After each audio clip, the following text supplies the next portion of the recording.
In the history of country music, one group certainly stands tall when it comes to #1 hits, longevity, album sales, and overall popularity. Throughout the years, they've made many friends in the business, so when the idea emerged for an Alabama and Friends album, the hardest part was narrowing down the list of friends. We had a chance to catch up with the supergroup to hear all about that new project. Well, we started about a year ago listening to material, I guess, and the challenge to me was to find songs that I liked as much as I liked the songs that were on it was going on there with all greatest hits. So Harold Shedd found the ballad That's How I Was Raised from like Randy said, I don't even know who wrote that one. Harold played me the song and I loved it, and we went in and cut it. But the song All American was written by Trey Bruce, Ed Bruce's son, and my son Josh is actually the one that found the song, brought it to me and said, "Hey, Dad, check this song out." I thought it was great, so I called up Trey, and we got together and worked on it a little bit, and I think it's a very unique, timely. Sometimes it's all so hard to understand. Aren't we all American? Music's like food for the soul. I mean, it really is, to hear something that, because I know, and we had listened to so many songs that, and I always tell people, don't try to figure out what we're going to record. And even back, when we were roaring in the 80s, I mean, don't try to figure out what we're going to do, because we'll do anything if it's something that's... Don't try to write for us. Yeah, please don't do that. Just write. If it's a good song, we're going to cut it. I remember the guy that wrote High Cotton, one of the guys, he was heading back home, and they said, "You're not going to believe this, but that song about cotton that you wrote is going to be Alabama's next single." And he said, "I'm going to stay then." Old Tennessee River and a mountain man, we get together anytime we can. One of the other funny things about Tennessee River is I had this idea about Jeff was just starting to play fiddle. So, boy, this would be a great thing. Write a song and have a breakdown on the end. Great crowd pleaser. People going to love it. We're playing in Greenville, South Carolina, and Jeff, we do the song. Jeff plays the fiddle, and we're all, hyped up.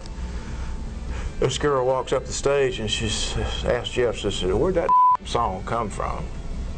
And he's all excited. He said, "That's a song that Randy wrote. We just learned it today." And she said, "Well, that's the worst song I ever heard in my life." And you can't dance to it. Yeah, you can't dance to it.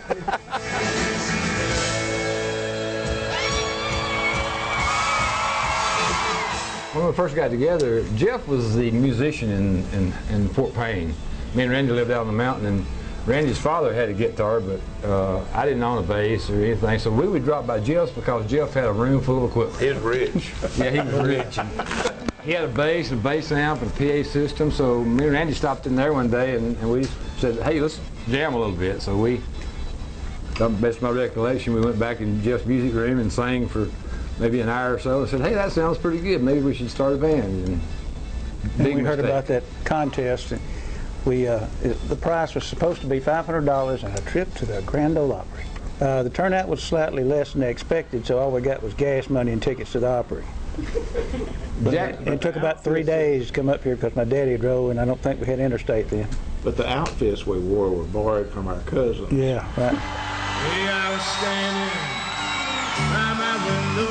My grandpa always said, if you don't put yourself too high on a pedestal, you won't have too far to fall when it's all over. So every night after the show, I would literally, I think still every night after a show I crawl, when I get to the bottom of the steps, I think about that.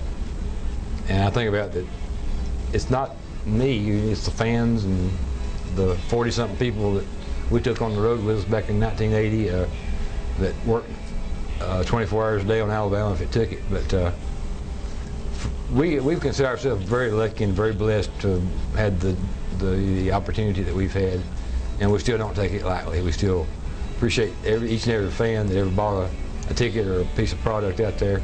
And every song we record, we take it as serious as we did the first time we walked in the studio, is that we believe quality will always outlive us.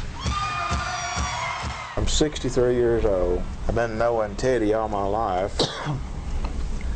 We've been playing music since 1969, and y'all are still interested in what we have to say. And I mean, what a life. Don't get much better. That new Alabama and Friends project just hit stores last week, but there are still a few special bundles of vintage tees and vinyl LPs available online at thealabamaband.com. We still have lots more ahead, so make sure to keep it here for more Inside Music Row right after this. We've got The Pickup Man coming up next.